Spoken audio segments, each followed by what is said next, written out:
بسم الله والصلاة والسلام على رسول الله. عاملين ايه؟ وحشني جدا جدا. اول ما تدخلوا ما تنسوش تحطوا لي اللايك الجميل، ولو كنتم لسه ما اشتركتوش في القناة يا ريت تشتركوا. بجد الروتين بتاعنا كان مليان تفاصيل وعملنا فيه حاجات كتيرة جدا زي ما انتم شايفين.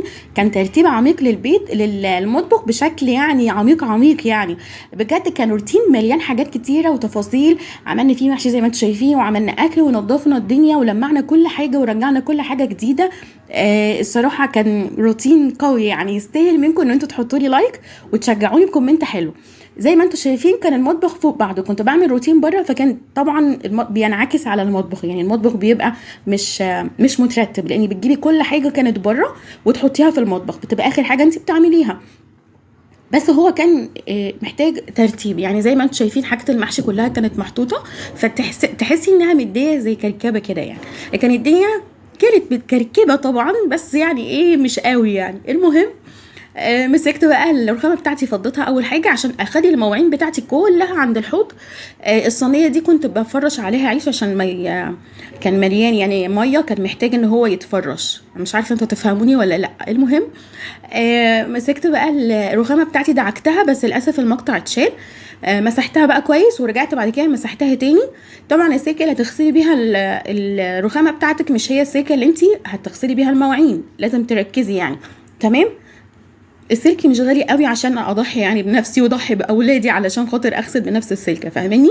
بس دخلت بقى بعد ما لميت المواعين بتاعتي كلها، رحت دخلت على الحوض غسلتها بقى. احنا لسه نعمل اكل طبعا، ولسه نعمل كمان نكمل الروتين بتاعنا، بس انا قلت ارتب الدنيا. يعني اول حاجه اعملها ان انا اخلص الرخامه بتاعتي، وبعد كده هخلص المواعين، وبعد كده هدخل. انا دلوقتي باخد شويه ميه ادوب فيهم الفراخ يعني اللي احنا هنعملها النهارده. ان شاء الله نعمل شويه فراخ على ايه، على المحشي الجميل ده.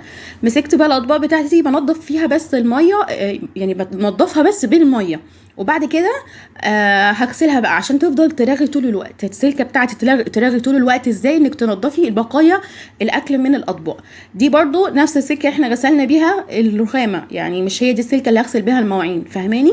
بس انا بحب الدنيا تبقى نظيفه حواليا وانا بروق وانا بعمل الاكل، يعني الدنيا تبقى منظمه ونظيفه اكتر. مسكت بقى الكوبايات بتاعتي غسلتها. طبعا انا مش بتكلم لستات البيوت اللي عارفه كويس قوي هي تعمل ايه، بس في ناس جديده، في ناس بنات صغيرين ممكن يستفادوا باي معلومه بسيطه مني. فبالتالي اي حد عارف المعلومات دي يدعي لي دعوه حلوه كده بس وخلاص، ويسيب بقى الناس اللي لسه مش عارفه المعلومات دي. وعلى ان انا بتتابعني الحمد لله فئه من البنات الصغيرين يعني، فبالتالي محتاجين كل المعلومات البسيطه دي. مسكت بقى المواعين بتاعتي غسلتها وهنضفها وخليها زي الفل. وبعد كده لو انت عندك المطبقيه بتاعتك فوق الحوض زي كده، انا ما بصفيش الصراحه، بخليها تصفي في الحوض. ما عندكيش فوطه كده افرديها وحطي عليها كل الاطباق والحاجه بتاعتك عشان تتصفى. لو ما كانتش عندك صفايه مشي حالك. انا بصي اتعلمت من الازمه الكبيره اللي انا مريت بيها، ان انا امشي حالي، يعني اشوف ايه اللي ممكن اعمله يهون عليا الدنيا. يعني ما عندي صفايه احط فوطه كده واروح اخلي الفوطه دي للمواعين ولتصفيه المواعين. عندي المصفى حلوه قوي، صفايه قصدي، اصفي بيها وتبقى زي الفل. مشي حالك، وخاصه الظروف اللي احنا فيها حاليا يعني. واي ست بيت دلوقتي هتلاقيها بتمر بشويه ظروف كده لطاف الايام دي، يا ربنا يعديها على الناس كلها. فمشي حالك وحاولي ما تأزميش الدنيا على نفسك، والامكانيات اللي عندك هي اللي تستخدميها. اللي انا بكسب، انا طبعا هعمل الاكل. احنا غسلنا المواعين عشان نفضي الحوض، وبعد كده غسلت البوتاجاز عشان هعمل عليه الاكل. انا بحب اعمل الاكل والبوتاجاز والحوض يكونوا نضاف والدنيا هاديه حواليا. اللي بيحصل انك بتطلعي احسن اكل لانك مش متوتره من كميه لان المواعين والحاجات دي بتعمل طاقه سلبيه، وعدم النظافه بيعمل طاقه سلبيه مش طبيعيه. اما بقى العكس تماما، لما تبقى الدنيا هاديه حواليكي اللي هيحصل ان انت هيجيلك كميه طاقه ايجابيه خليكي تفتحي نفسك كده على الاكل وعلى عمايل الاكل وعلى الترتيب، وهتلاقي نفسك كل حاجه بتعمليها بعدها بتغسليها. اي مواعين يعني اتوسخت منك انت بعدها على طول بتغسليها. ليه؟ لان انت يعني نفسيا حلوه، نفسيا انت واخده طاقه حلوه من كميه النظافه اللي حواليكي، فاهميني؟ الحاجه اللي انا غسلت بيها دي مش صابون، ده مسحوق جل بجيبه سايب وعليه كلوروكس، فبغسل بيه الحاجه وبلمعها بيه يعني، وعليهم شويه من الصابون المواعين السايب برضو. مسكت بقى كده زي ما انتم شايفين الدنيا لمعت ونطفت، وحتى الحنفيه غسلتها وكل حاجه. وبعد كده هعلق بقى على الاكل وانا بعمله. هنبتدي نكمل بقيه المعمعه بتاعتنا. كلمه معمعه اللي اكتشفته ان برضو اخواتنا في المغرب بيستخدموها. لو انا عارفه ان في فئه من المغرب بتتابعني، لو كان كده تقولي الكلمه دي حقيقه بتستخدموها عندكم ولا لا. بس انا اعرف ناس فعلا بيستخدموها عندهم، كلمه معمعه. المهم مسكت بقى البصل بتاعي ان انا هعمل بيه ان شاء الله المحشي، ورحت نضفته. عاده انا ما بعملش العمله دي، ان انا انضف في الحوض لانه بيسد الحوض، بس عشان التصوير وزاويه التصوير فاضطريت، كنت مستعجله فاضطريت ان انا انضفها في الحوض. بس لكن العمله دي مش كويسه، ما تعملوهاش. السكينه طبعا كانت صغيره، مش عارفه اتحكم فيها ولا اقطع بيها او كده، فاستخدمت السكينه الصغيره. عاده السكينه الصغيره انا بحب استخدمها، بس الصراحه مش نجزاني خالص يعني، فجبت بقى سكينه كبيره عشان كده غيرتها. كده انا بسبك شويه بصل يكونوا محترمين، وتحطي عليهم سمنه وزيت. ما عندكيش سمنه وزيت حطي شويه زيت، هيبقى برضو زي الفل. على فكره الحمد لله ربنا بيبارك في القليل. يعني لو انت ما عندكيش هتحسي ان ربنا سبحان الله بيحط سكر في الاكل، وحياه ربنا عن تجربه. يعني لو انت بتحاولي تعملي اكل كويس وكده تحسي ان ربنا بيحط سكر في الاكل سبحان الله، علشان يخلي طعمه حلو في بقك عشان تاكليه وانت مبسوطه. ليه؟ لان انت ما عندكيش وبتقولي الحمد لله وبتحاولي تمشي امورك، فربنا بقى كده بيديكي زقه يعني. فعلا لو هتعملي شويه فول بقوطه ولقيتي شويه الفول بقوطه دول كانوا يعني ما فيش غيرهم، او عاملاه كميه صغيره عشان الدنيا يعني معاكي مش ماشيه، هتحسي ان ربنا حاطط لك فيهم شويه سكر، وحياه ربنا عن تجربه. المهم هنا انا بعمل ايه؟ انا بعمل الشوربه بتاعتي شويه سمنه صغيرين، لو عندك سمنه بلدي يا ريت، ما فيش شويه سمنه عادي، ما فيش شويه زيت، زي ما قلت لك مشي حالك. احنا هنا فين؟ في ببساطه معنوجه، لازم تبقى ببساطه. مسكت بقى كل البصل، حطيت بصل، وبعدين حطيت فص توم قطعته ما دقيتوش، وبعدين حطيت كل ورق اللوري، الحبهان، شويه فلفل، حبه فلفل مش اسود، فلفل اخضر. وبعد كده نزلت عليهم بالفراخ بتاعتي. دي اجنحه، ايوه دي اجنحه انا بمشي بيها حالي، والحمد لله فضل ونعمه كبيره من عند ربنا. اللي مش عاجبه قرفان ومش بيحب يطلع بره الفيديو، ما يسممليش عيشتي، لان انا ممكن انا ما تسممش، لكن غيري ممكن يتسمم ويتاثر نتيجه الكلام السلبي. ده اسمه فضل ونعمه من عند ربنا الحمد لله. التسبيكه بتاعتي ابتدت تخش على ان هي قربت تتسبك. حطي عليها شويه فلفل، قطعيهم صغير جدا، فلفل رومي عشان ما يبقاش حراق. وهتجيبي 3 فصوص او 4 فصوص من الثوم وقطعيه كده، ما تدقوهوش، اوعي تدقيه، انا عايزاه يبقى متقطع رفيع جدا وصغير جدا، هيديني طعم وفي نفس الوقت طعمه مش هيبقى طاغي. لكن انا لو دقيته طعمه هيبقى طاغي جدا على البصل وعلى التسبيكه وعلى كل حاجه. لكن كده هيديكي شويه تسكيره بس، لكن مش هيديكي طعم مبالغ فيه. الموضوع ده في المحشي بتاع الفلفل والبتنجان، لكن محشي الكرنب انا مش بفضله انه يكون موجود فيه كده. مسكت بقى التسبيكه بتاعتي وحطيت عليها كمان شويه خضره، بعد كده سبتها تكمل تسبيكه للاخر، وبعد كده غسلت الرز وصفيته كويس جدا ونزلت عليه شويه من الخضره. ما تنسيش تشيلي شويه من الخضره عشان هنعمل بيهم حاجه. بس كده طبعا ظبطي الملح بتاعك وظبطي التوابل بتاعتك. كده الفراخ عندي استوت، فانا هعمل ايه؟ انا اقطع شويه عشان عايزاها تبقى حاجه يعني تتاكل، شويه بصل واحط عليهم شويه قوطه، والتوابل بتاعتي اللي انت عايزاها، التوابل اللي انت بتحبيها حطيها. انا حطيت ملح وفلفل اسود وكمون، وحطيت شويه كزبره وشويه بهارات فراخ، مش بهارات فراخ، 7 بهارات. بعد كده حطيت شويه من السمنه والزيت. طلعت بقى الاجنحه بتاعتي بس خليتهم على الظهر عشان هياخدوا شويه من التسبيكه، احطهم على النار تتسبك التسبيكه كويس جدا، وبعد كده ادخلهم على الشوايه. فلما ادخلهم على الشوايه هياخدوا وش الظهر بتاعهم الاول هيتحمر، وبعد كده اقلبها بقى على وشهم ويتحمر وتتقدم وهي وشها مقلوب، فيبقى شكلها احسن. فاهمين قصدي؟ مش عارفه بقى انتوا فاهميني ولا لا؟ المهم مسكت الحله اللي انا هحشي فيها، ورحت قطعت عليها شويه بصل من تحت، وحطي عليهم شويه ملح وشويه فلفل اسود، وبعد كده ادعكيهم دعكه حلوه. وبعد كده انزلي عليهم بشويه صلصه كنا احنا شايلينهم من الصلصه، نسيت اقول لكم عليها. ده هيخلي لك اللون البتنجان والفلفل احمر، مش هيبقى لونه كده جاهر ومش لطيف، لا هيبقى احمر. شويه خضره بقى من تحت، ولو عندك فلفل قطعيه، ما عندكيش ما تحطيش. بصوا يا جماعه العمله دي بتخلي المحشي في حته تانية، بتنقله نقله تانية تمام. المهم بقى مسكت المحشي بتاعك، لما تحبي تجيبيه محشي الفلفل او البتنجان، هاتي نوع صغير ما تجيبيش كبير، تمام. بس لو مش صغير قوي، انا مش بحب الصغير قوي، بس في غيري بيحبه، فعادي لو انت بتحبيه اعمليه. انا عن نفسي مش بحب الصغير قوي قوي ده، بيضايقني يعني. بس كده حشيته، وحشيت الفلفل كمان، وغيرت الحله على فكره لان كانت الحله صغيره.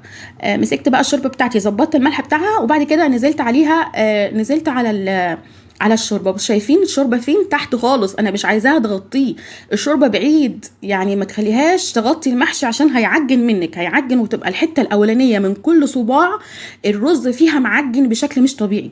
هوريكي دلوقتي شكل المحشي لما يستوي هيبقى عامل ازاي، والحته اللي قدام مش معجنه خالص ولا اي حاجه. سبت بقى المحشي يستوي وظبطت النار عليه، وبعد كده نزلت هعمل شويه ملوخيه. انا قرطفتها وقطعتها مع نفسي، خرطتها يعني مع نفسي. شويه سمنه، حطي عليها شويه توم بس يكون كتير شويه، وانزلي عليهم اول ما يتحمروا بشويه كزبره، وبعد كده بالشوربه بتاعتك. مكعب بقى مرقه دجاج ماجي، انا بحب ماجي لانها طعمها حلو جدا، وبتضيف طعم من غير ما تدي زفلطه كده او دهون. تحسي اني لما جربت نوع تاني حسيت ان زي ما يكون فيه دهون يعني.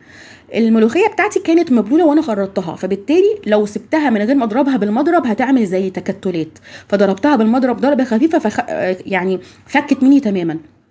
نزلت بقى بشويه توم، معلقه توم صغننه خالص، كنت انا سايباها على جنب، بتدي طعم حلو قوي. توم ني هتنزلي بيه على الملوخيه، وشويه من الكزبره. شايفين العرق بتاعها عامل ازاي ولونها اخضر ازاي. بصوا بقى المحشي، شايفين بيتقطع بكل سهوله، ومن جوه تحفه، يعني بجد تسلم ايدك يا نوجه، بجد تسلم ايديك. طعمه حلو جدا، وفي نفس الوقت الرز بتاعه مفلفل ومش معجن، حتى الحته الاولانيه مش معجنه خالص، الحته الاولانيه بتبقى في الصباع من قدام حلوه جدا ومش معجنه ولا اي حاجه، نتيجه ان احنا ما استخدمنالهاش ميه كتير. دخلت بقى على الضرفه دي، كانت الصراحه محتاجه ان هي تترتب، والحاجات اللي ملهاش لازم تتشال. طبعا اكيد مش دي كل الحلل اللي عندي، بس انا مش عايزه يبقى في دوشه، لان هو اصلا المطبخ صغير، فبستخدم الحلل اللي انا بستخدمها بس هي اللي انا حطاها هنا.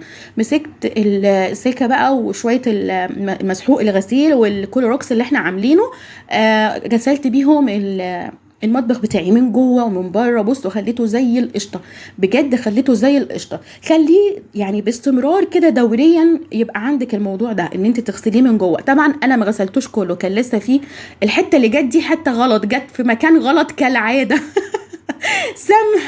سامحوني. احنا دلوقتي لسه ما خلصناش المطبخ عشان نكنس، عشان نمسح، بس معلش هي جت كده، معلش سامحوني، انا دلوقتي مش هينفع ان انا اغيرها خالص. المهم اعدلها في المونتاج يعني. مسكت بقى المطبخ وقعدت بقى ارش زي ما قلت لكم. لو عندي بقى لو عندي خرطوم، يا انا بقول لكم بحب قوي قوي العب في الميه، وخاصه في الصيف يعني الجو حلو وجميل، يخليكي عادي ان انت تلعبي في الميه، ما تبقيش سقعانه ولا اي حاجه. مسكت بقى غسلته زي ما انتم شايفين، وغرقته بالميه، وبعد كده غرقيه براحتك، بس اهم حاجه ان انت تنشفيه، يعني خليه ينشف تماما من الميه، ساعتها مش هيبقى فيه اي مشكله، مش هيربي لك اي حاجه طالما انت بتنشفيه، تمام. مسكت بقى المساحه بتاعتي ونزلت كل الميه اللي كانت موجوده فيه، وبعد كده ابتديت ان انا انشفه، ونشفته برده تنشيفه حلوه مش اي كلام. لسه طبعا هنغسله من الجنب، من الحته اللي بيبقى عندها باسكت الزباله، اعزكم الله، الحته دي انا حاطه فيها باسكت الزباله، فطبعا اكيد بيقع حاجه كده، يقع حاجه كده، خاصه ان مش انا اللي ايدي على طول في المكان، يعني اكيد اولادي يحطوا حاجه، يرموا حاجه، فدايما بيرموا غلط. دايما بيبقوا مستعجلين ويحطوا غلط يعني.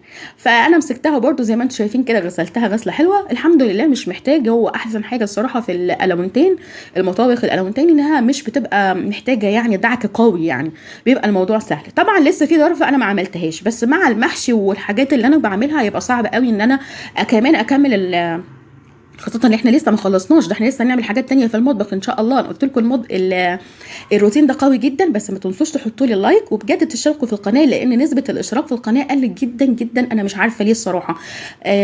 يعني والله العظيم بتعب في الفيديوهات جدا. ده ايه يا نوجه؟ ده اعزكم الله، ده الباسكت بتاع الزباله، انا غسلته من جوه بس انا ما رضيتش اجيبه لكم، بس جبت لكم بس الحته اللي فوق يعني. هي مكسوره على فكره، المفروض في غطا كده بس هو مكسور. بتغسليها؟ ايوه بغسلها، لازم تغسلي الباسكت بتاع الزباله باستمرار، وترشي فيه كمان اي مبيد عندك علشان ما يربلكيش اي حاجه. مسكت برضو الغساله بتاعتي ودعكتها كده من فوق، وشلت كان في جزء كده انا شلته، اللي انا كنت بحط عليه الحاجات بتاعتي اللي هي المعطر اي حاجه يعني كنت بحطه فوق، فشلتها كنوع من انواع التغيير. مسكت الخلطه بتاعتي اللي انتوا عارفينها بتاعه الدهون ورشيت على الغساله. ليه بقى؟ لانها هتعبي دهون من غير ما تاخدي بالك. طب ليه؟ لانها موجوده في المطبخ، فده طبيعي جدا. فلما برش عليها الخلطه الصراحه بترجع بسم الله ما شاء الله اللهم بارك زي الفل، جديده لنج، نتيجه ان الخلطه بيبقى فيه دهون بس انت ما انتش شايفاها، دهون بسيطه يعني. مره على مره على مره تحسي ان الدهون معاكي يعني بقت صعبه، ومن فجأة تكتشفي ان الدهون بقت عليها دهون كتير من غير ما تاخدي بالك. فكل فترة كده رش عليها من الخلطة اللي انا قلتها لكم دي. الخلطة يا جماعة لو انتوا عايزينها هتلاقوها عندكم مكتوبة ناسفة الدهون او قاهرة الدهون. خلطة سهلة جدا بمكونين 2 بس. وانا كل مره بقول عليها ليه؟ لانه كل مره انا عايزه كل الناس تستفاد، ومش انت متابعيني وبتسمعي الفيديو في غيرك لسه اول مره يدخل عندي، فبالتالي ببقى عايزه كل الناس تستفاد، وربنا اللي عالم بالنوايا. المهم مسكت بقى الارض بتاعتي والخلاط طبعا زي ما انتم شايفين انا برضو دعكته. لازم كل فتره تعدي على الاجهزه بتاعتك عشان تفضل جديده وتلمع. دعكت بقى الارض بتاعتي بالسائل، ودعكت والكلوروكس، ودعكت الحيطان بتاعتها كمان. ومسكت تحت المطبخ كمان على فكره، دعكته وغسلته تحت المطبخ نفسه باستمرار، لانه هيعبي حاجات من غير ما تاخدي بالك. يعني وانت واقفه مثلا زقيتي قشره بصله، زقيتي مش عارفه ايه، بس انا صراحه شلتها في المونتاج لان ايه، لقيت نفسي باينه جامد فمعرفتش اجيبها لكم يعني، فشلتها في المونتاج. بصوا يا جماعه النظافه بصراحه مفيش احسن منها. انت بتبقي بتعملي كده الاكل والشرب بتاعك وفي نفس الوقت بتنظفي حواليكي. ربنا يديك الصحه يا رب ويخليكي لاولادك وتبسطيهم وتعيشيهم في نظافه. مفيش احسن من النظافه، بتدي طاقه ايجابيه يعني، حاجه كده جميله جدا جدا جدا.